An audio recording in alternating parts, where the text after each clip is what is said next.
How do you really know if someone loves you? I mean, truly, without hesitation or reservation, loves you. Here's the story of how I found out. I met him at a bar. Sounds a little cheesy, doesn't it? But he wasn't there looking for adventure or a one-night stand. He was in a local country band with serious rock overtones. The band had a fairly large audience, and the place was packed that Thursday night. My friends literally dragged me there, and my mother almost threw me out the door. Go have fun. You used to love to dance, so dance. Let yourself go and just move to the beat of the music. You don't even need a partner, and the girls promised to look out for you. It's time, honey, time to go back to the woman you were. I refused to wear a dress, but my pride made me wear really tight jeans and a red silk blouse that showed a little cleavage. Looking around, I decided that I just needed a hint of makeup, a light lip gloss, and lifted my hair a little, finishing the outfit with my red cowboy boots. The girls looked at me and smiled. Melody stated in a singer's tone, "She's back." They all hugged me before putting me in Autumn's monster SUV. 6 women, and we were still comfortable. We were heading to a new place, Silver Spurs, and the reviews I had read were favorable. When we got to the parking lot, I was frozen in place, and it took them 10 minutes to get me out of the car. Autumn, the oldest of our group at 39, put her arm around my shoulders. "We're here with you, dear. Your sneaky ex will still be out for about 6 months to a year, and if any of his ne'er-do-well friends are around, we'll let the owner know. That should scare them off." Gradually, I began to relax. At first, I danced in a group with girls, but by the second set, I was already dancing with 2 men, guys I knew from school. One hugged me and I froze, then relaxed. He was my friend and was genuinely happy to see me. I never did a single slow dance. Line dancing had almost gone out of fashion, but the band played a couple of numbers for the old-timers, and I remembered the steps, so I swirled and twirled on the dance floor. When it was over, I was red and happy and dying of thirst, so I returned to the table and downed my ginger ale before asking the waitress for a glass of ice water. I was relaxing when the band, still in country rhythms, performed the modern Western swing song Tennessee Moonlight by Freddie Johnson. I had the album, and I was surprised at how well they did it. The main vocalist did not sing, passing the microphone to another member of the group, and his high tenor did an excellent job. He played a small guitar on a stand using a steel slide, and the sounds he made were amazing. Later I found out that this is called lap steel. An older couple danced past us, cheek to cheek, and it made me sad, wondering if I would ever find love like this. The band took a break, and when they returned they announced it was their last set and asked if there were any requests. Half the bar screamed the name of a song I'd never heard, "Green Grass and High Waves." The group smiled and said they would save it for last. There were several other songs, and they performed as many as they could before the last one. They had 2 great guitarists, and the bass player treated his instrument like a lead guitar. When the steel guitar was added to the mix, it created a pretty impressive wall of sound. The song started off slow, with lots of guitar licks in the intro. Then the steel guitarist joined in, creating a beautiful counterpoint accompaniment, after which another guitarist led the way again. Soon the song was being played at a breakneck pace, supported by the drummer and bassist, and I was mesmerized as I watched the steel guitarist's fast finger movements. There were tight 2-part harmonies in a couple of places, and by the end of the song people were standing applause while the band bowed, sweating. When the lights were turned on, the applause had not yet died down. I got a good look at the band when the lights came on, thinking they must be 3D printing guys like this in Nashville. All have medium-length hair and full beards or goats, wearing some version of cowboy hats. Only the steel guitarist and drummer were shaved, and the steel guitarist had tousled but short sandy hair. They walked past us, and the drummer stopped. "Hi, Katie. Did you enjoy the show?" Our friend Katie hugged him, laughing. "You guys were on point today. This new guy really sets off your sound. Where did you get that from?" His smile grew wider. At church, my mom made me go to an Easter service, and he was there, and I found out that he sometimes plays with the church musicians. When he told me what he played, I begged him to play with us. It took 2 months to persuade him to play in public. Oh, here he is. By then, Kyle had approached him and Billy introduced him to everyone. Usually I didn't say much, but this time I praised his skill. What made you choose this instrument? I thought he wouldn't answer. I had an accident a few years ago and it damaged my left hand. I can still play the guitar, but my fingers get tired after about 30 minutes. This way I can still play and I really enjoy it.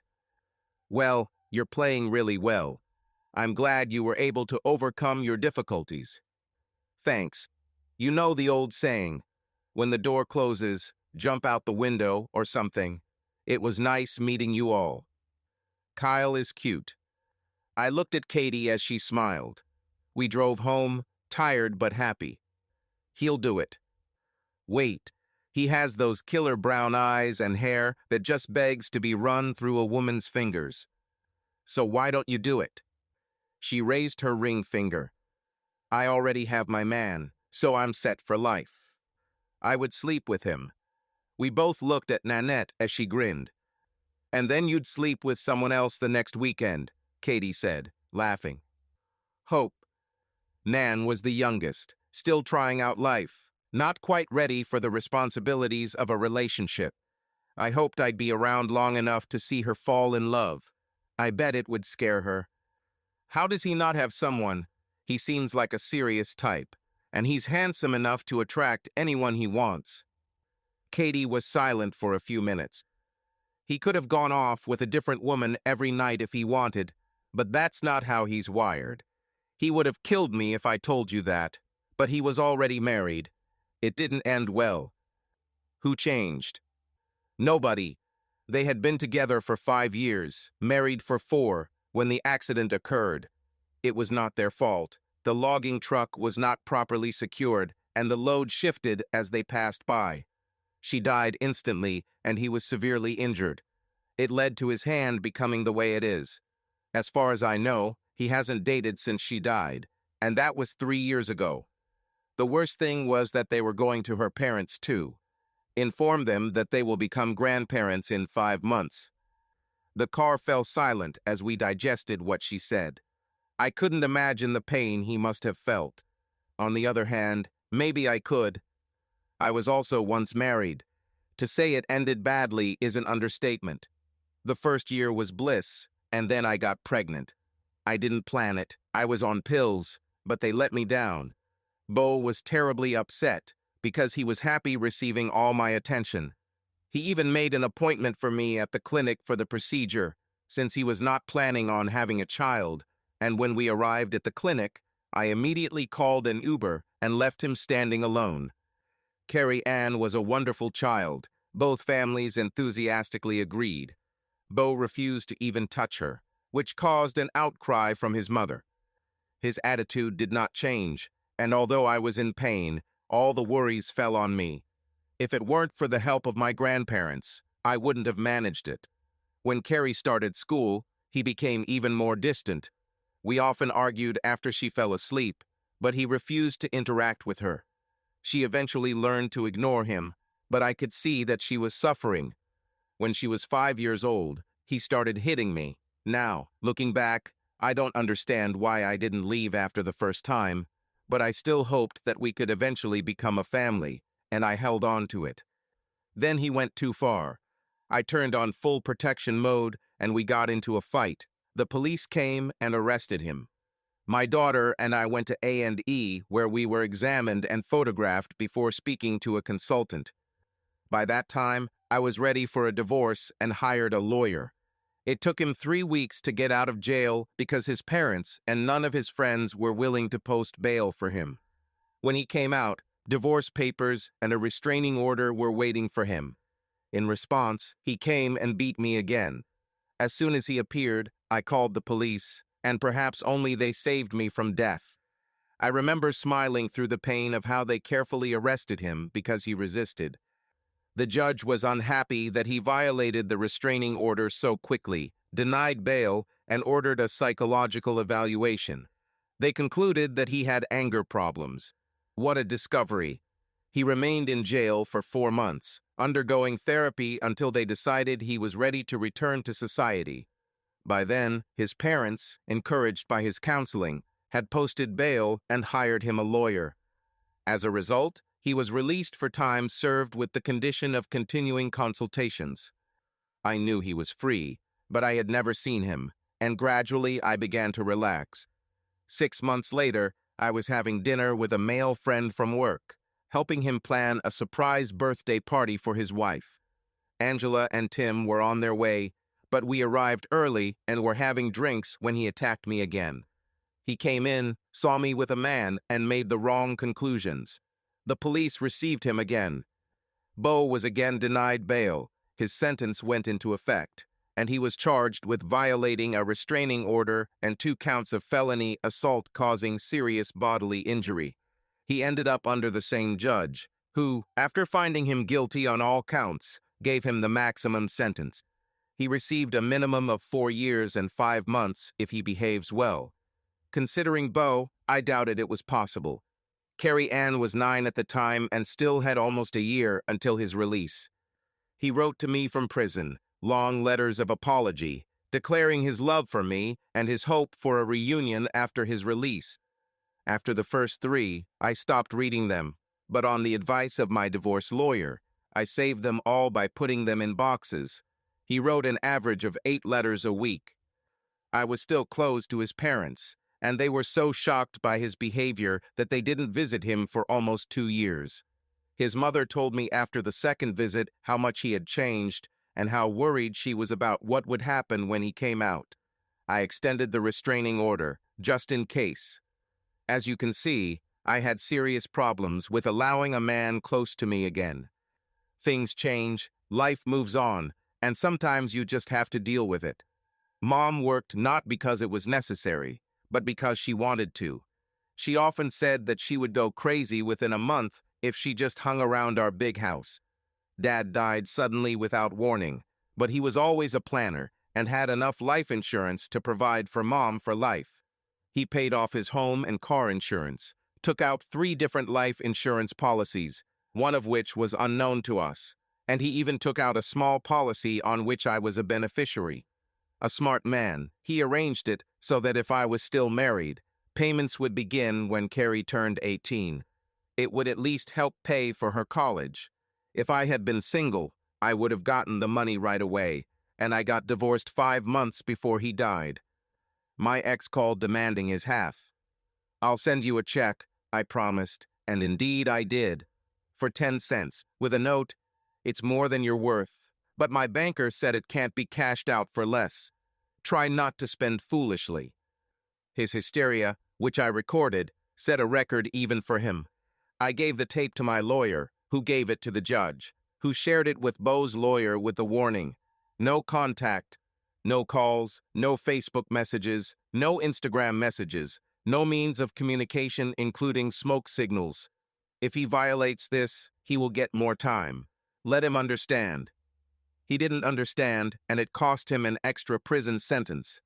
Since Mom worked, I needed someone to watch Carrie Ann from the time she got off the school bus until I got home from work, about 2 hours. One of my mom's old friends was doing this. She lived on a fixed income, and the extra money, although small, helped her. Now she was suddenly left without after-school care. Mrs. Rosemond died in her sleep, holding a photograph of her husband, with a smile on her face. My boss was nice to me, so he let me leave early to meet the bus for 2 weeks until I could find another nanny. A week passed, and I still hadn't found anyone, and I started to panic. Then one day I found my mother at home, without Carrie. Where's Carrie? She's with the new nanny, getting to know each other. They seem to be getting along, and I like it. Give them another hour, and then we'll pick them up. We talked while preparing dinner, and I realized how much I liked it. My mom was always teaching me new things, things that came in handy as I grew up, things that I came to appreciate more and more as I got older. Finally, she dried her hands and decided it was time to go. We went outside and passed her car, and she smiled. "Let's walk. It's only a block, and the weather is beautiful. I think you'll like Mrs. Pike." It was a beautiful house with many flower beds, perfectly manicured, and I wondered who the gardener was. Mom didn't stop at the front door, but went to the kitchen door, knocking lightly. Carrie Ann opened the door abruptly, a smile barely large enough to fit on her face. "Mom, Grandma, I baked cookies." There was a pleasant smell coming from the house. Carrie was wearing an apron that fit surprisingly well, and I expected to see the kitchen in chaos after the battle. But everything was neat, and if not for the smell of cookies, I would never have believed that the kitchen had been recently used. Carrie dragged me towards a woman, not much bigger than herself, but perfectly proportioned for her height and very attractive for her age, which I thought was about 40. She smiled and extended her hand. "Hi, Rosamund Pike. You have a wonderful daughter, very polite. I think we'll get along great. I haven't had a child this size in the house for a long time. My son is a long time old and hasn't had children yet. I ordered 4, but we'll see." Mom smiled as she followed her. "Cookies, Roz." I was going to bake them anyway, and Carrie wanted to learn. She made all the mixture, and I did the baking. They're almost ready. Coffee while we wait. We settled down at the kitchen table while Carrie eagerly watched the timer. After 3 minutes, it went off, and Mrs. Pike put on gloves and took out the cookies, placing them on the cooling rack. The smell was delicious. "What kind of cookies are these?" "These are cookies with M&Ms and coconut flakes. They're pretty much my son's favorite treat. I think he can smell them a mile away."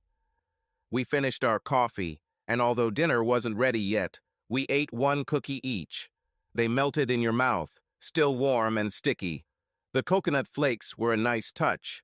They baked 2 dozen, and Mrs. Pike insisted that Carrie take a dozen home. Mom smiled, knowing that we would have to guard them like Fort Knox, otherwise they would disappear in 2 days. I asked how much she would charge to babysit Carrie, and she hugged me. "I should pay you. Your daughter is beautiful. How about 50 a week?"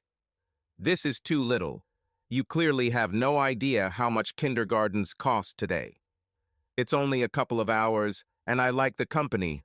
When Henry meets her, you might not take her. He always wanted a daughter, but we only ended up having 1 child." A shadow flashed across her face, and I realized there was more behind it. She shrugged. "Anyway, this is my offer. Take it or not, as businessmen say." I accepted it. Carrie chatted all the way home about how happy she had been lately. "Grandma Pike will let me help in her garden. We're going to plant zucchini, cucumbers, and 4 different varieties of tomatoes. Can we start a garden?" I winced. One of the things I inherited from my mom was black toe. We tried for years, and it just didn't work. Perhaps Carrie can break this chain. We talked about it, looked at some things online, and decided that container gardens were what we needed. Mom said she would buy 5 or 6, and we argued for hours before we decided on 2 tomatoes, 2 trellis cucumbers, and 2 zucchini. This plan fell apart when she announced that Grandpa Henry would be coming to build boxes for us on Saturday. She coaxed me until I agreed, and she ran to the computer to look at ideas for drawers. I looked at my mother, and she smiled. He was almost as excited as she was. I don't know if you remember, Roz was talking about how much they missed their daughter, and he thinks that's even better. This way he can turn her head, make her too excited, and then send him home to us when she starts to annoy him. But I doubt that will ever happen. This is happening too fast, don't you think? I agree, but that's how the whole family is. When they take on something, they do it with all their might, and Carrie will probably be better off for having a positive male role model in her life. She was right about that. After her father, Carrie found it difficult to communicate with any man, even those who did not want her harm. I took her to therapy for almost 2 years, and it helped, but she was still wary. 7 o'clock on Saturday morning came too early, and Carrie practically dragged me out of bed. "Get up, Mom. They'll be here soon." I wandered into the kitchen, and my mother grinned at me, pointing to the coffee maker. I was halfway through the cup when I heard a truck. Carrie ran towards the door, and we followed more slowly. There was a large pickup truck in the driveway with boards sticking out of the back. One of the biggest men I've ever seen stepped out from behind the wheel. I later learned that he was 6 feet 6 inches tall and weighed about 280 pounds, which did not make him look fat on such a large frame. He had a beard, a baseball cap, and looked like a redskin on steroids. Carrie screamed and jumped into his arms, surprising me to my core. She was on his hip as he walked up the driveway, and his smile was as wide as hers. He extended his huge paw. "Hi, I'm Henry Pike, Rosaline's husband. You must be Abigail." "Abby," I answered automatically as my hand disappeared into his huge paw. I smiled because he was radiating good feelings, and then I smiled even wider when I thought of the old saying, "Big hands, big legs, big manhood," and wondered how little Roz was coping with him. He smiled when he heard another door slam behind him. A man who looked familiar walked around the truck, and as he came closer, I recognized him. It was Kyle, and I immediately made the connection. Rose and Henry were his parents. "Hey, Kyle, you're up so early."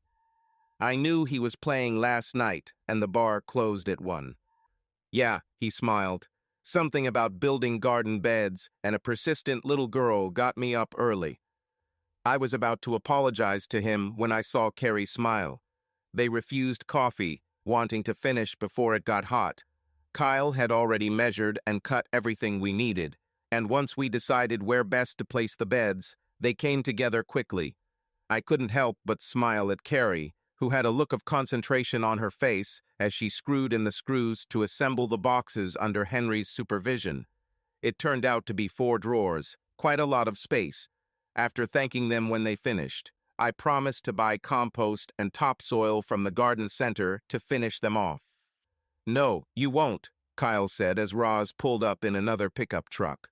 "It'll cost you a pretty penny. We'll do it ourselves." The truck bed was full of forest soil, humus cow dung, and topsoil.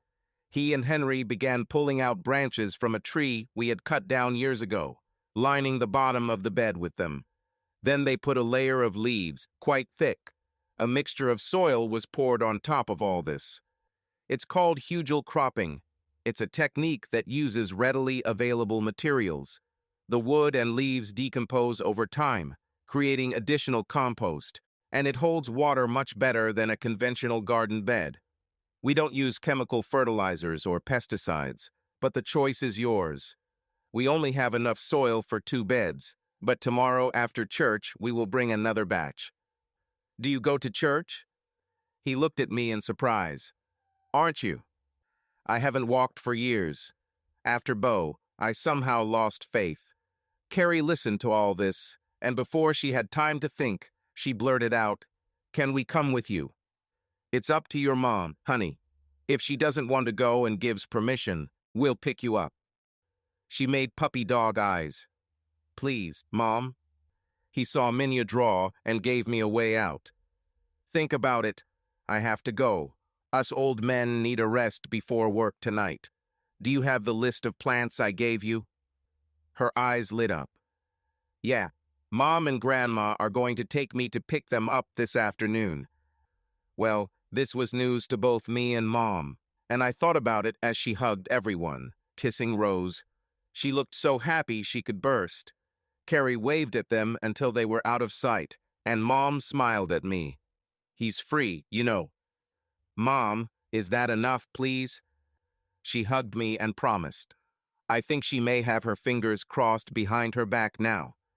Carrie went crazy in the garden center, talking into the ears of the man who was helping us. He was older, perhaps a retiree who wanted to make some money or just get out of the house, and he was very patient with her. We figured she could plant 6 tomato plants in one bed, but he talked her out of it, suggesting she plant 3 in one bed and 3 in another, next to companion plants that tomato pests don't like. She ended up choosing 6 peppers, 3 hot and 3 mild, and marigolds, a natural pest repellent and attractive for pollinators. Carrie also received 3 zucchini plants and 3 cucumbers for another garden bed. The latter was reserved for runner beans, and her assistant recommended a stringless bush variety and sold her a 1/4 pound of the tenderette variety, which was more than enough for her small bed. Her enthusiasm far outstripped her skills, but at last they were planted, watered, and ready to grow. The pride in her accomplishments was nice to see, and when she asked if she could use the computer, not for gaming as usual, but to look up gardening tips, I was impressed. The first thing she did after returning home every day was check her garden. She then explored the cucumber trellises, and I was not surprised when Henry and Kyle arrived with half a truckload of bamboo and a spool of twine. Always careful, he prepared the supports ahead of time, and after securing the vertical posts to the bed, they let Carrie install the cross beams while Kyle showed her how to secure the twine, teaching her simple knots. After 2 weeks, she was interested in watching the vines creep upward towards the sun. Carrie now went to church every Sunday with Rose and Henry, waking me up at 8 in the morning to help her get ready.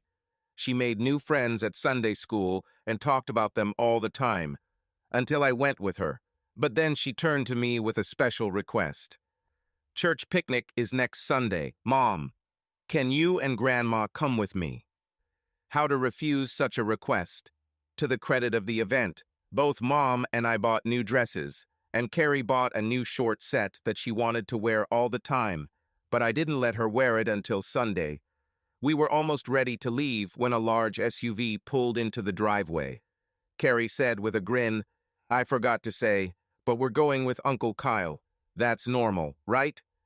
It was impossible to refuse gracefully, and Kyle had a smart suit, so we got into the car.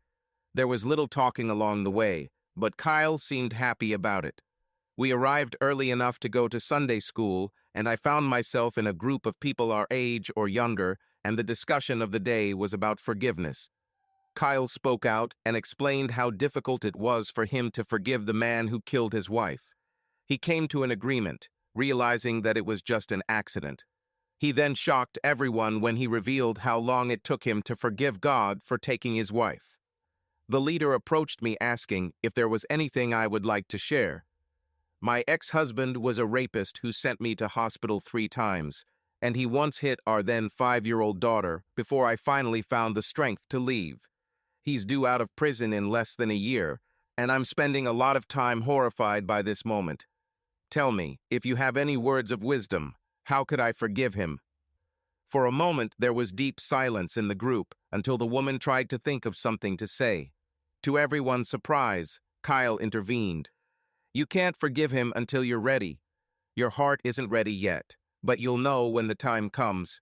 I can't even imagine the hell you've been through, but you have to be very strong to survive and raising such a wonderful daughter." For those who don't know, Carrie is Abby's daughter. Can we give you a hug? I received hugs from all 18 men and women in the group. Many women cried for me, and everyone promised to pray for me and my family. Kyle hugged me last, gently enveloping me in his arms. It was very, very nice. Then we went to the sermon, and I was not surprised to see Mom, Roz, and Henry in one pew, and Kyle and Carrie in the front. The intentions were obvious, so I sat down next to my daughter. The preacher was a gentleman with a homely manner that made you want to be good to please him. He ended the sermon with a warning to beware in the world, and, if given the chance to help someone who is lost, to do so. I looked down during the last prayer and saw Carrie with her head bowed, holding my hand tightly, and Kyle's hand. She almost jumped for joy when the service ended. The preacher, following an old Southern tradition, stood at the door and shook hands with everyone old enough to understand the gesture. Carrie chatted cheerfully with him, saying that she had to help Grandma Pike set up the dessert table. I baked M&M cookies. He smiled. "You make sure you save one for me, okay?" "I'll save you too," she said, giggling before running into the annex. "She's a wonderful girl." "Thank you, preacher. I think the church has done her good." "This is not a church," he said, surprising me. "It's a family. It's a place where she feels like she belongs, where she feels safe. The church is just a building, but it's what's inside that makes all the difference." He smiled as he said this, and it seemed to me that this man was much more than he seemed. He talked to Kyle and Henry for a second before Carrie came back to me. "Come on, Mom. I need help." She held my hand, practically dragged me along with her, and I waved to everyone as we left. The annex was a place of active activity. Women walked here and there with a determined look. Lunch was planned outside, under the trees, but the ladies wanted everything to be as fresh as possible, and potato salad does not tolerate bright sunlight well. When Carrie told me we should bring a dish, her serious face made me want to do something better than usual. I sometimes made a casserole with lots of chili, onions, tomatoes, and a spicy relish with fresco and pepper jack cheeses, which Carrie loved. I made two versions, one with chicken and one with small strips of beef, in the largest casserole dishes we had. Mom decided to cook something too, bought 10 pounds of chicken breasts, chopped strips, lightly fried them in spices, then put them in a pan with butter and wing sauce. I hoped no one had a sensitive stomach. I was assigned to help put disposable tablecloths on the tables and prepare the drinks table. My friend Katie helped me, smiling with happiness. "So, you and Kyle?" "No, not me and Kyle. I like him. He seems like a nice person, but he's never shown interest in me, and I'm just not ready for a man in my life yet." Katie really wanted us to be together for some reason. I think the main thing is because her husband Doug and Kyle were very good friends, and married people don't like single people in their circle.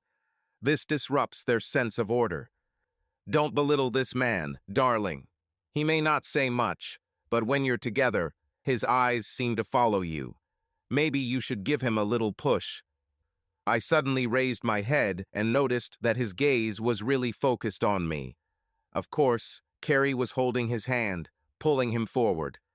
"Come on, Mom, it's time to eat."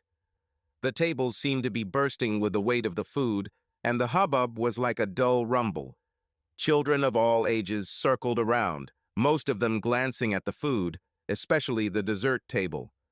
The preacher called us together with a short prayer, giving thanks for food and fellowship, expressing hopes for the future, but keeping it short and to the point.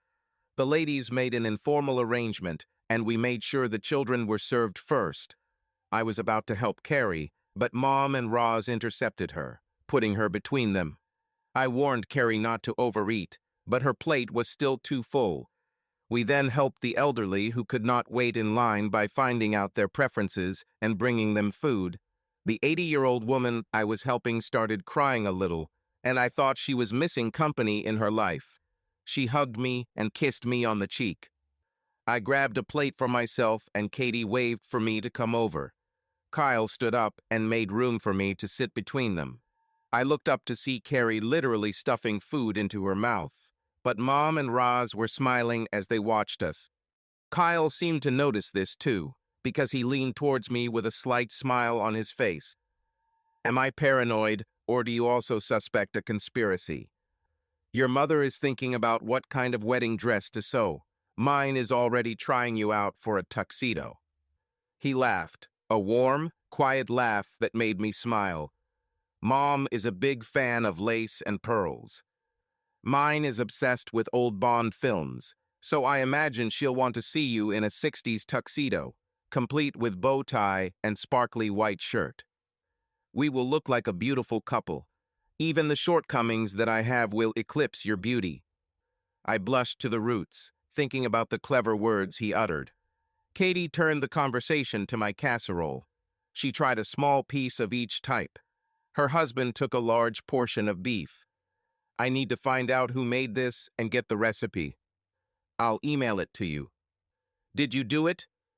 Please don't look so surprised. Katie, yes, I prepared it. Well, you're doing great, honey. Right, Doug? Doug made noises of approval. His mouth was full. We headed to the dessert table afterwards.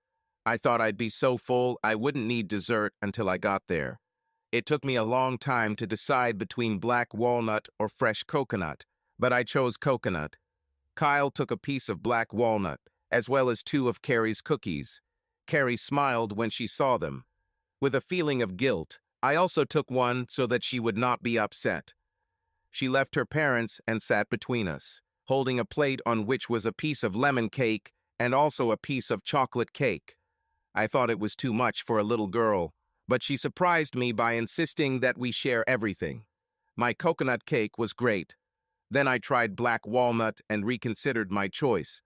Carrie spooned out pieces of pie to us with forks, and I really liked the chocolate one, but Kyle preferred the lemon one. Carrie accidentally got chocolate on her cheek, and Kyle wiped it off with his finger, then licked it. She laughed, so I leaned over and licked the rest. She squealed with laughter, and it became clear to me that this was the happiest moment I had ever seen her. I was surprised when it was over to see men clearing tables and collecting trash. The women tended to the leftover food and Tupperware, which bloomed like flowers after the rain. Mom came prepared, and we took home 2 containers of food and 2 desserts. We won't have to cook for a couple of days. It seemed like a lot of care went into packaging for the seniors, making sure they could enjoy the food for days to come. I think me hugged on this day more than ever in my life, mostly people I have never met. Later, at home, I reflected on the day. I had mixed feelings about religion, and my husband taught me that praying for help is sometimes useless. It got me thinking, if God doesn't care about me, why should I care about him? It was a shock to me when I thought about it, how cynical and distrustful I had become. Maybe Bo knocked the faith out of me. Maybe I didn't have much of it to begin with. On the other hand, Carrie was blossoming in the way I had always hoped. She spent her days with Roz now. This helped her take care of her garden, which she carefully tended without allowing weeds or grass to invade her kingdom. I have a photo of her in ratty shorts and a worn-out t-shirt. It was her dirt work suit, and she was holding the first cucumber of the season, the first thing she had ever grown. I tripled the amount I gave to Rosaline, despite her objections. I knew she didn't need the money, but justice is justice. Mom would often stop by when she finished work, spend an hour or so with them, and bring her home by the time I got home from work. When Henry was home, she followed him around, helping him with projects. She brought home a very nice birdhouse that she had helped build and waited impatiently for Henry to dig the hole and install it. She told me that if the birds were around, they would eat insects that could damage her garden. I suspected that they would also eat beneficial insects, but I remained silent. Henry warned her that if she got too close, they would leave the nest, so she kept her distance.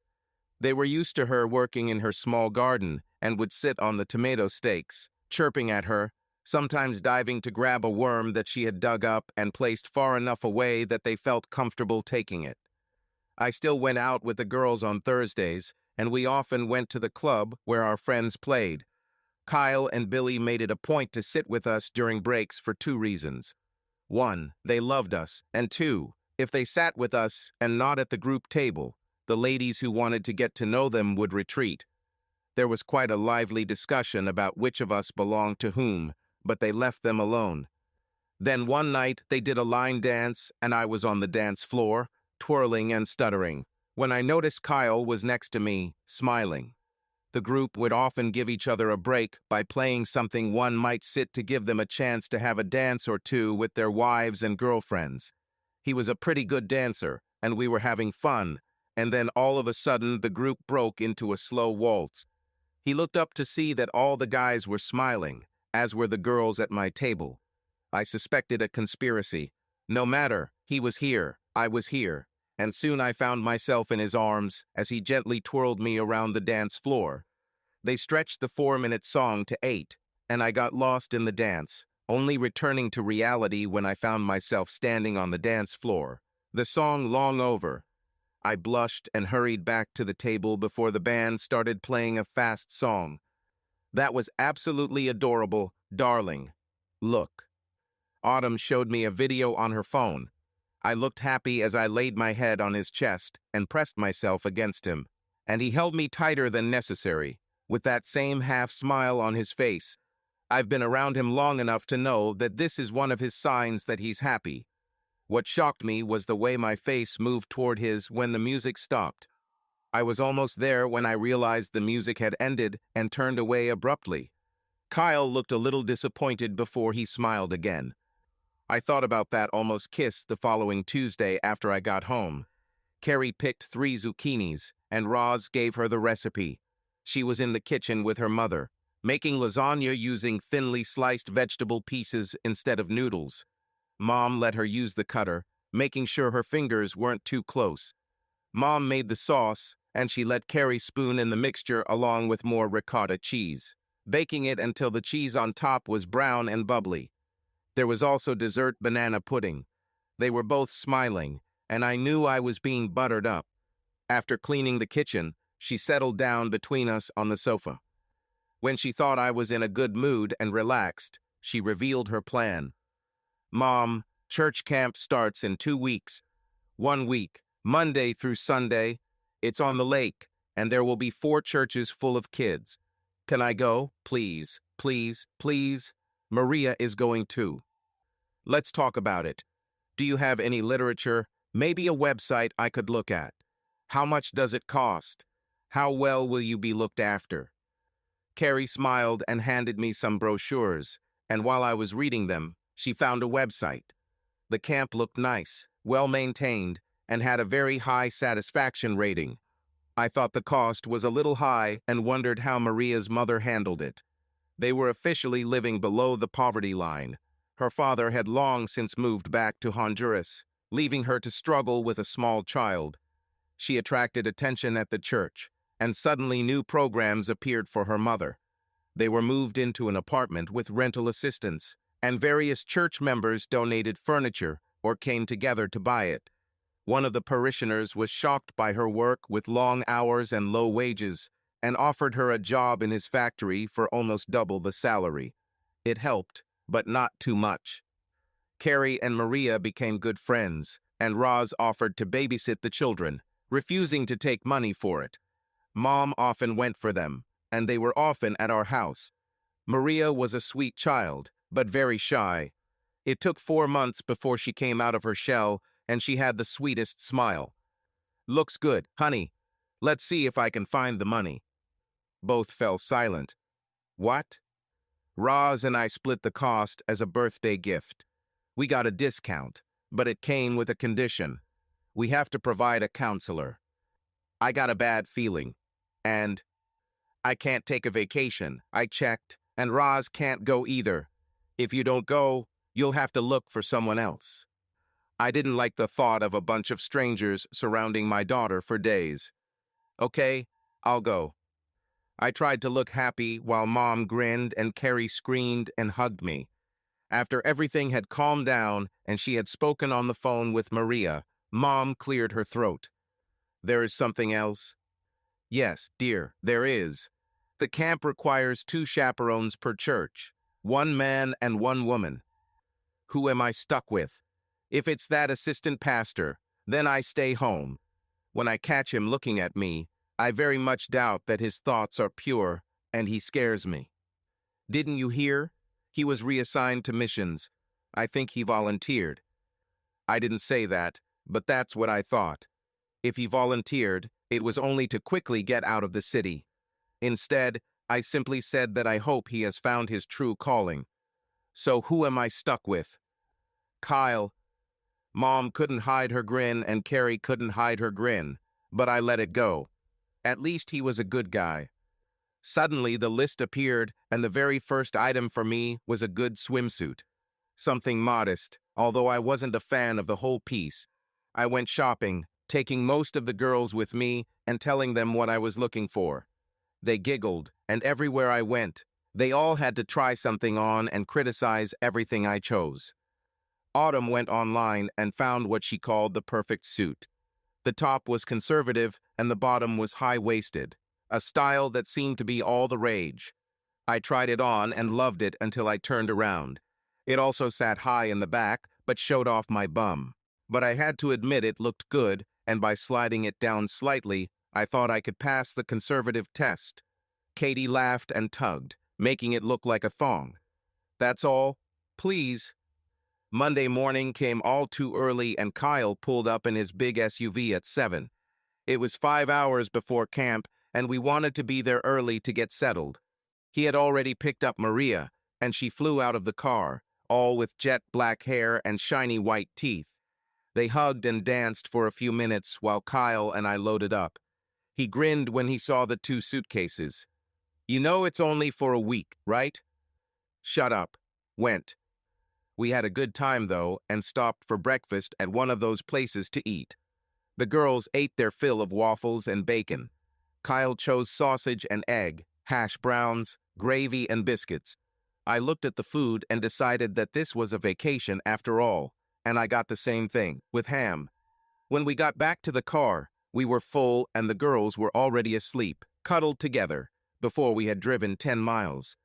Kyle and I were talking quietly, and the next thing I knew, he shook my shoulder. Wake up. We are here. It's time to go out.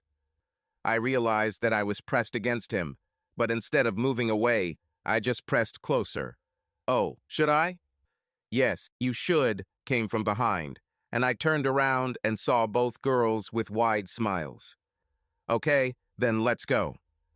We were there an hour before official check-in, but the place was already swarming with little girls and boys. Some were packing up to leave with sad faces, but most had just arrived and were jumping all over the place, including my 2. The coordinators gave us an overview of what was expected. We want these kids to have a good time. Some of them are from the inner city or disadvantaged areas, and this nature is completely new to them, so they will be a little nervous. Girls and boys are from the suburbs, and it will be calmer and easier to work with them. There are a few rules, but they are strictly followed. No fights. This will allow you to quickly return home. Be polite. Do not leave the shelter after curfew. Emergency declared by the chief resident. They are between 14 and 15 years old and very well trained. We also counsel 12 and 13-year-olds about summer romance. Your age group will not require as much attention, but still watch them closely. There were 6 overnight stays for girls and the same number for boys, divided by age. 8 children slept together, and there was a smaller room next to the door for the consultant. Men and women were also housed in bunkhouses, with 4 people per building. They outlined the activities available to them and what problems they should pay attention to, including homesickness. We usually keep them so busy that they don't have time, but sometimes separation anxiety gets into their head. We have a certified counselor on staff who can help them, but some can't handle it and their parents have to come and help them. This happens very rarely, usually 2 per summer. It hurts us every time. When everyone arrived, the girls and boys were lined up in random order to be assigned to their bunks. It all came down to the luck of the draw. The child walked over and pulled the colored disc out of the bucket until they were all gone. They lined up and named the colors. Blue go. Yellow is in the row behind them. Red in a row near the canoe. Green at the office steps. Black by. Continued until the children were sorted and taken to their sleeping quarters. I admired their system, and for good reason.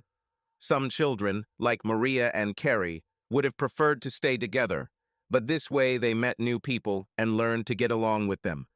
The girls were a little disappointed that they had drawn the wrong color, but they were soon jumping up and down with excitement and went to pack their things. The adults were shown their quarters, and although they were smaller than I liked, they looked very comfortable. I was surprised that they don't have cooks. Each color was assigned breakfast, lunch, and dinner, and they alternated, so most only had to do it once every 3 days. And the kids had to help with the cooking and make sure the dining room and kitchen were clean and in good condition for the next team. It will teach them responsibility and also how to work as a team. This works well unless there is a princess in the bunkhouse. The team has to make her pull her weight.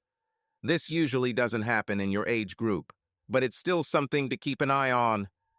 I look at Kyle and grin, knowing that the adults and counselors will be doing most of the cooking. Gathering 10-year-olds around a hot stove is not a good idea. Then we split up, went to our bunkhouse, and unpacked our things. My roommates seemed nice to me, despite the little time I had to talk to them. Dee was a small woman, no more than 5 feet tall, and at 48, she was the oldest of us. Vicky was the complete opposite, 6 feet tall and 260 pounds. She was my age, just over 30, and seemed to be simply seething with happiness. Carol was the quietest, but seemed sweetest and the youngest at 27 years old. If she had a 10-year-old child here, she looked very young. No one had to cook that evening. The staff took care of that and allowed us to adjust. Carrie and Maria were happy to be here, but sad that they weren't bunkmates. I tried to support them, saying that this would be a good experience for them. They hugged Kyle as the groups separated by age and gathered around the fires, roasting marshmallows. Carrie and Maria insisted that Kyle bring his guitar and asked him to play a few songs before bed. This set the tone for the rest of the week. They played, studied, made new friends, then gathered around the fire and sang.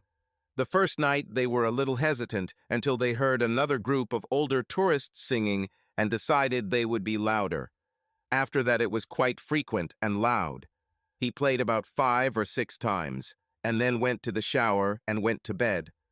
I checked every bunkhouse to make sure everything was okay and ended up being the mother of several homesick girls.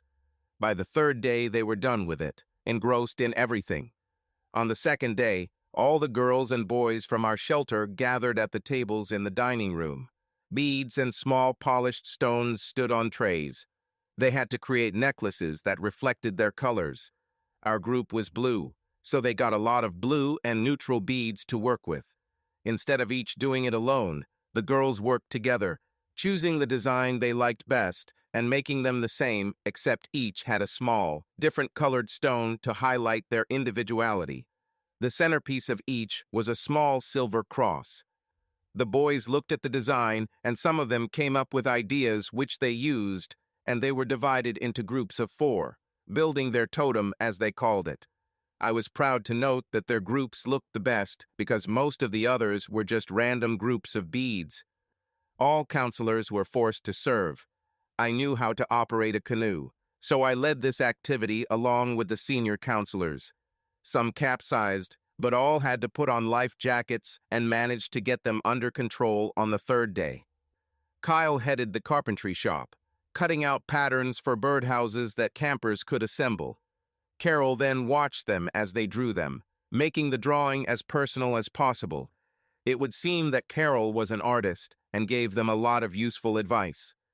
One of the other adult men was a retired park ranger, so he led the nature hikes, showing them some edible wild foods, including a couple of blueberry patches. He marked them for those times when our group needed to cook and we were stuck with breakfast. The day before, he told the tourists to gather as many people as possible for pancakes. Everyone had to get up early to prepare food, and dragging a bunch of 10-year-olds at 6 in the morning wasn't as easy as one might think. Some were tasked with setting the table, and 6 boys broke eggs to cook scrambled eggs.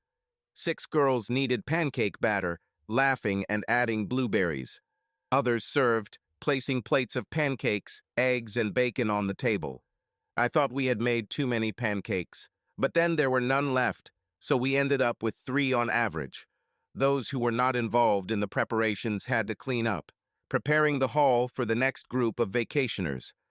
Despite all the entertainment, the children were allowed 2 hours during the day to do whatever they wanted. Most chose to swim in the lake, and there were at least 3 certified lifeguards on duty at all times. Other than a few cases of poison ivy and bites from infected insects, no one was injured. There was a 3/4 moon, bright enough to be seen without a flashlight, and I noticed someone sitting in a chair by the lake. Wondering who it was, I started investigating. It was Kyle, and he sat hunched over, his shoulders seeming to shake. I touched his shoulder gently, and he jumped, looking back to see who it was. I saw traces of tears on his face. "Are you all right?" "I'm fine." It was a large double chair, so I sat next to it. "No, that's not true." What's happening? He waved his hand. Please don't get me wrong. I love being here. But sometimes, when the kids are laughing, playing in the water, or trying to learn something new, I think about the family I lost. Molly would be just over 4 now if she were alive, and I wonder if I will ever find again the happiness that I had with my wife all these years, and I still miss her like she did when I was here just yesterday. I followed my instincts and hugged him, trying to envelop him in a cocoon of love. We stayed together for a while before he straightened up. Thank you. You're welcome. You and I, we're from opposite ends of the spectrum. You had a close-knit family and a loving wife. I was raised by one mother and married to a scoundrel of epic proportions. Looking at you, I envy the time I spent with your wife. There's an old song about finding out what love is and being shown it. I envy you because you had it, so you know exactly what it is. Sometimes I think I'll never experience it. I don't know what's worse, having it and losing it, or never knowing at all. He smiled, his teeth glinting in the moonlight. You will find it. You have too many good things not to be found. You are attractive, you are kind, you have a beautiful daughter. It will probably happen when you least expect it, from someone who will completely surprise you. I hope I see it. Then it happened. I kissed him. I don't know where it came from or how long it would have lasted, but when the laughter came from the night, we quickly turned around. I looked up and saw Carol, and she was smiling. I thought you were lost, dear, so I decided to check. But I don't think you need help. Continue. She left. Another laugh sounded behind her, leaving us embarrassed and dumb. Finally, he spoke. Abby, don't you dare ruin this. We both needed this, and at least I will never forget. If I ever feel sad and need a good memory, this will be among the first. So don't overdo it, darling, and give me one more kiss. Then I smiled and laughed too, standing up. Good night, dear. Sweet dreams. He was still sitting there as I walked up the steps to my hut to see each woman looking out of the windows. I opened the door, still smiling. Show's over, girls. Everyone go to bed. Yes, that's how it happened. Instead, we sat and talked for 2 hours. They asked me if Kyle was my boyfriend. When I said, not yet, they laughed. We talked about hopes and dreams, disappointments and pain, like a group of 13-year-old girls in one of the booths below. When I fell asleep, the last thing I saw were gentle eyes and a soft smile. There were many tears and hugs as we prepared to leave, promises of Zooms and texts flowing as we said goodbye. Carrie and Maria hugged as if they had been separated for a month, remembering all the good times they had shared. I knew they would have tons of photos on their phones ready to be shared. Maria didn't have a phone. Her mother couldn't afford one, so I made sure to buy an inexpensive phone from my carrier and put her on my plan so she could make memories. They huddled together, leafing through them, occasionally admiring them, and then fell silent. When 10-year-old girls go silent, you need to check. Are you okay, girls? Explosion of laughter. We're okay, Mom. Look. It was a photo of me and Kyle as we accompanied the sing-alongs and we held hands. I don't even remember how it happened, but I didn't care. He looked at it, blushed, and I just said it was a good photo. He dropped the girls and me off at the house. They ran to their mother with their phones. She herded them inside while we unloaded. Kyle looked as awkward as I've ever seen him, and it made me smile. Do you want to say something, Kyle? He blushed, then smiled. I haven't asked a woman out on a date in 6 years, so I'm a little out of whack. Would you like to go to dinner or a movie with me? I'll understand if you refuse. I haven't thought about a man romantically in a while, and neither have you, darling. So, with that in mind, I'm doing both. Dinner and then a movie. When would you like to pick me up? Thursday. We'll go out for an early dinner, and then you can pick a movie. Anything but horror. Is that okay? Do you really have to play on Thursday? They can do without me for one night. Besides, I warned them in advance not to expect a long-term commitment from me. Maybe I have more important things to do. The fact that he chose me over his group made me a little proud. Let's go to dinner at 6:30 so we can catch an early show. Nothing fancy. A buffet or pizza will be just fine. I hope you can handle the romance, because there's a movie I've been wanting to see for a long time. When he left, I kissed him, wanting him to think about the upcoming date. I turned around and saw two 10-year-old girls and a grandmother smiling. Not a word, I said as I carried the suitcase into the house. That didn't stop them from smiling.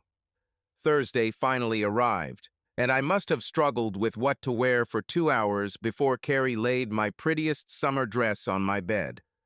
Put this on, it's his favorite. How do you know? She rolled her eyes. I'm 10, Mom, not 2. Now listen to me.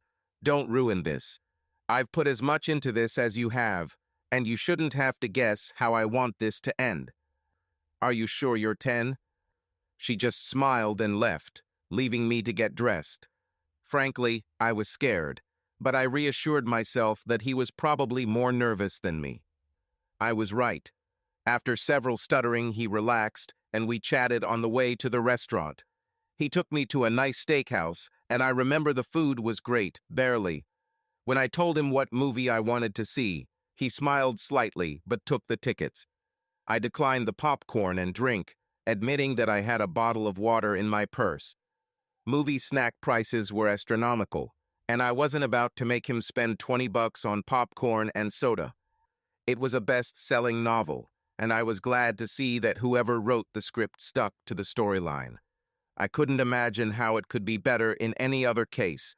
Even though I knew what was going to happen, I still cried at the end, hugging Kyle. It felt right and safe. It amazed me that for the first time I felt safe in the arms of a man. When the credits rolled, I kissed him. I held his hand as we walked out, and it would have taken dynamite or a natural disaster to make me let it go. He seemed happy with that, so when we buckled up and headed out, I took his hand again. I was greeted at home by a smiling mother. It's a good date, I'll take it. Very. She hugged me. You know, I never liked Bo, or any of your guys for that matter. Kyle practically has great son-in-law tattooed on his forehead. Carrie will be grown up soon, and I could certainly use a couple more grandchildren. I've never heard her speak so positively about a man. I am going to sleep, trying not to stay up late choosing names for your children. KJ for Kyle Jr. If it's a boy, Rosalind Violet for girls. Roz and I discussed it. She giggled at the expression on my face as she walked to her bedroom. So we met and became closer. Much closer. He invited me to his house for the 7th date, and I was impressed. An old, rambling 4-bedroom farmhouse that was in excellent condition, from the brand-new tin roof to the polished wood floors. I wandered around looking at the photographs. I froze when I reached one of the photographs of his wife. She seemed to radiate love and was very attractive. In one photo, she and Kyle sat on a porch swing, huddled together. I saw Bo and compared him to what I saw. Kyle definitely wins this comparison. He stood behind me in the hall with his arm around my waist. She was very beautiful. She was like that, and her inner beauty outshone her appearance. Part of me will probably always miss her. But enough about that. Wine. A little later I found out that he almost never drinks and called his mother to ask for recommendations. It was an excellent wine, and I praised it. He shrugged, smiling. I don't drink enough to know the difference, but your mom helped, and I have a friend who owns a winery and a stand-alone liquor store, and he said it was a good choice. If you want, I can take you to the winery sometime. In October, he often goes on haunted float rides. I bet Carrie would love it. It was August. The fact that he was hoping for everything to happen in October made him feel fired up. I looked at several awards hanging on his wall from his company. Kyle, I never asked what you do for a living. I am the production manager at a pipe factory. There are practically no textile products, but the demand for them is still quite good. We produce a lot of toilet paper rolls as well as paper towels. My plant specializes in industrial applications, pipes up to 3 inches thick and up to 36 inches wide. Most of them are used to fill building forms, especially columns. He suddenly grinned. It's a lot more interesting than you think. Do you like your job? I love it, but I'm basically just a working drone. I don't have to help make decisions. I just follow orders. It can be incredibly boring at times. Looks like you need some career advancement. I grinned. For what? Another boring job. I wasn't able to graduate from community college, let alone get a 4-year degree, so my options are limited. You can always go back to school. I'm sure between your mom, my mom and dad, and me, Carrie will be taken care of. Think about it. I vowed to myself to think about it seriously, but not right now. We kissed. Kyle made a move that reminded me of Bo and gave me a panic attack. He helped me come to my senses. I love you, Abby, and I would die protecting you if I had to. You're safe with me. Then the plumbing really started, strong screams that seemed to last forever, gradually turning into whimpers, and then I fell asleep. After breakfast, we talked. I talked about the fear I had lived with for so long, and he talked about how hard it was to leave his wife behind. We are a pair of damaged souls, darling. Let's see if we can heal each other. I didn't want to leave, but I got dressed, and he took me home. I don't know who grinned harder, Mom or Carrie. Kyle seemed a little confused, but I kissed him and told him in a voice loud enough for them to hear. I had a really good time last night, honey. We're going to do a lot of this in the future. I grinned at their open mouths and went inside. Mom seemed to be questioning me, but I carefully stopped her. Right now, Mom, what happens between me and Kyle stays between us.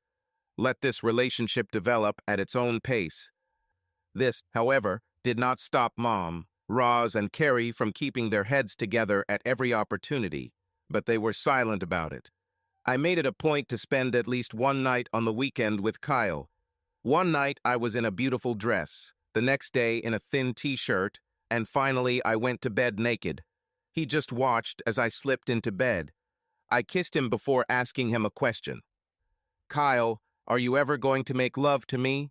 I need to know because I'm tired of waiting. What is holding you back? He became completely silent and began to speak in a low voice. My wife. I loved her with all my heart and soul, and we made promises that I find hard to break. I'm sorry, I want you more than you can imagine, but I feel like I'm betraying her. I took his hand and looked into his eyes. That's one of the reasons I love you. Your dedication to what you believe in is unquestionable. But she's gone and I'm here. I don't know if I'll ever be able to get that kind of love from you, but I'd like to spend my whole life trying. Also, if I remember the standard vows correctly, the phrase "till death do you part" says it all. The next weekend Carrie came. At first I was against it, but he explained it to me. She's rightfully our top priority, so it's important that we learn to get along. You're welcome, I said, grinning. If it concerned me or you, it would be a coin toss. This girl loves you, baby. Carrie looked around the house before calling the bedroom and bathing her room. She was also the furthest away from us, so maybe it was a win for both of us.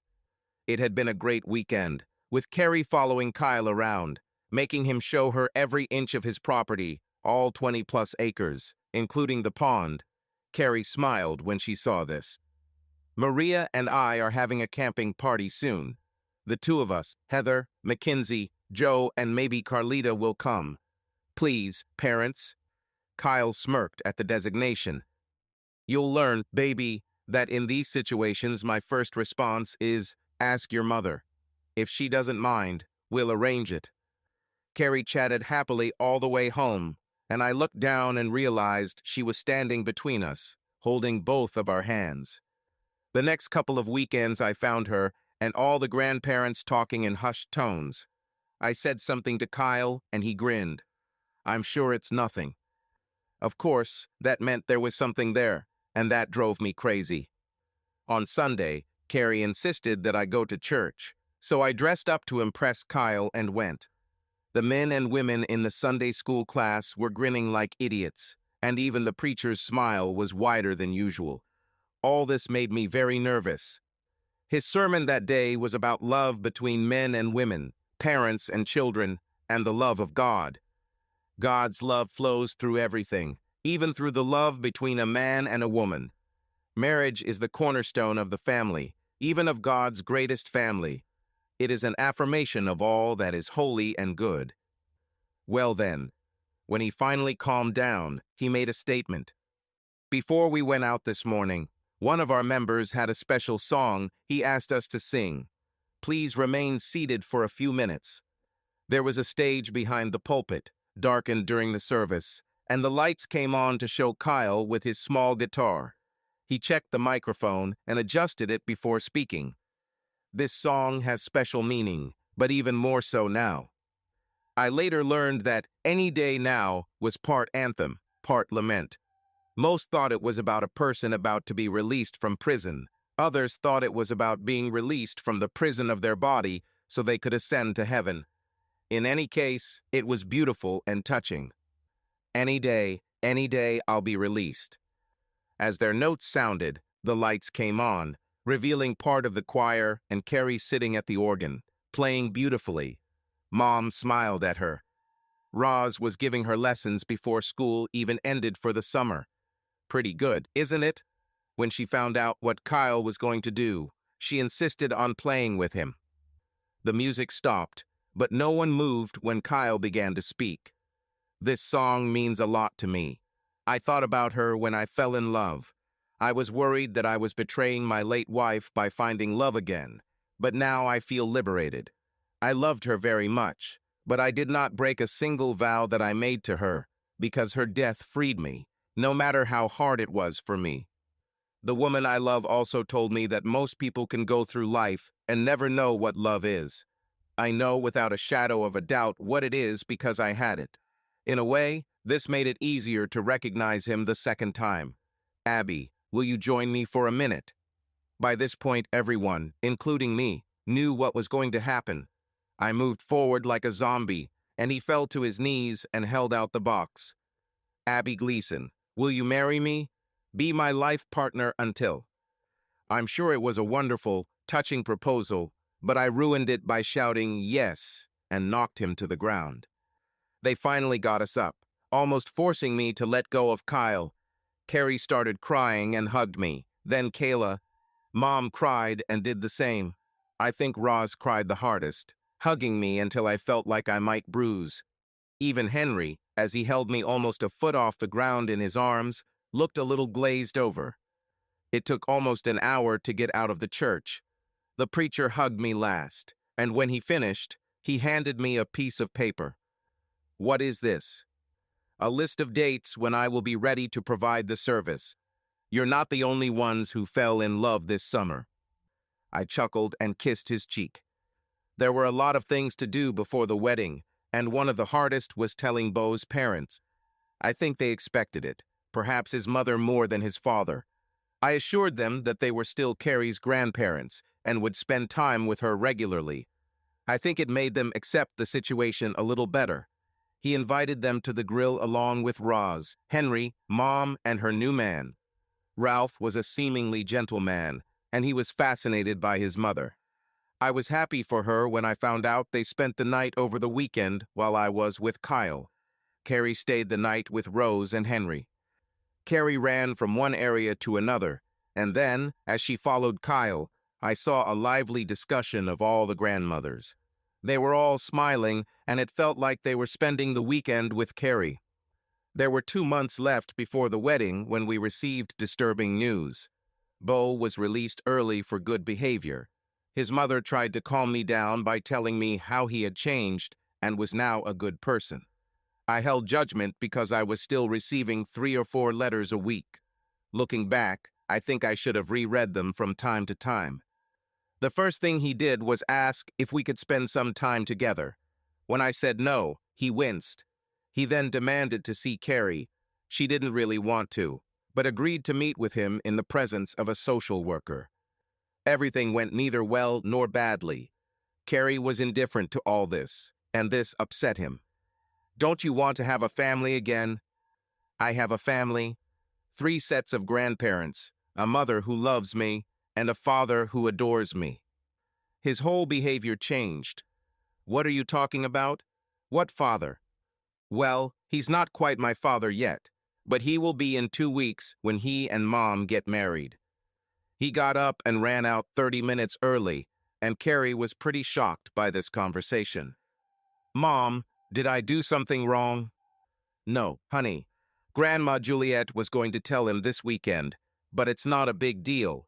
You can still see your father if you want. That's it, Mom. I don't want to see him again. All I remember from my time with him was screaming and pain. I'm afraid of him, Mom. We'll talk to social services, baby, but you might have to see him if he insists. I think I'll forgive his alimony if he lets us go. It would seem that, at least in our state, imprisonment does not exempt alimony. It has been in the making for over 4 years and is quite a significant change. I hoped I could use this to get him to give up any rights to Carrie. She had already lobbied for her name to be the same as ours, and Kyle was all for it. This plan, to put it mildly, failed. I asked for a few minutes after the next visit and laid it out to him. I don't mean to be cruel, Bo, but you are the past. Kyle is our future. I will never be with you again, and next week I will get married again. Carrie loves him. She's afraid of you. Let's move on, Bo. Find another woman, start another family. She might be able to spend time with you later if she wants, but right now all she sees when she's with you is fear and anger. His rant was so bad that the social worker pressed the panic button. Apparently, probation and parole officers were sharing office space, and 2 walked through the door. He threatened our entire family. As a result, he was arrested. His parents were devastated, and he swore it was just a matter of passion, and the judge released him into their custody. The day has come. All the mothers fussed over me, pulling my dress on, all with tears in their eyes. I think it must have been hard for Juliet to watch me while her son was dealing with probation violations, but she smiled and cried as we said our vows. Autumn, Katie, and even Nanette were bridesmaids. The preacher beamed as he said, I now pronounce you husband and wife, and Kyle lifted his veil to kiss me. Suddenly, an almost primal scream broke through the chapel. It was Bo, drunk, angry, and most importantly, with a gun in his hand. She is mine. You won't take her away from me. I'll kill you if I have to. Now let her go. Kyle reacted by pushing me behind him and spoke calmly. It's over, Bo. Now we are married.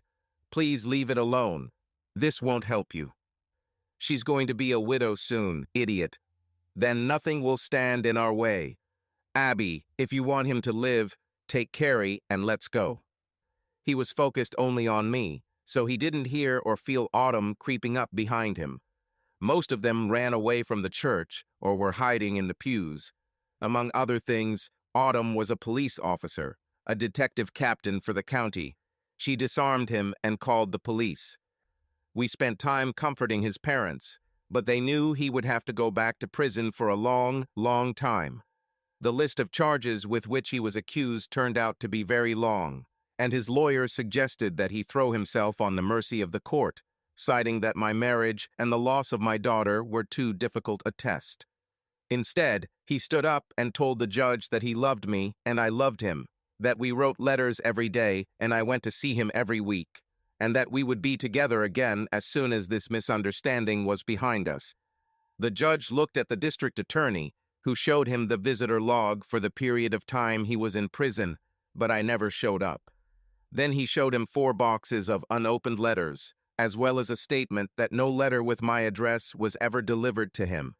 Juliet cried in Bob's arms when we heard the verdict.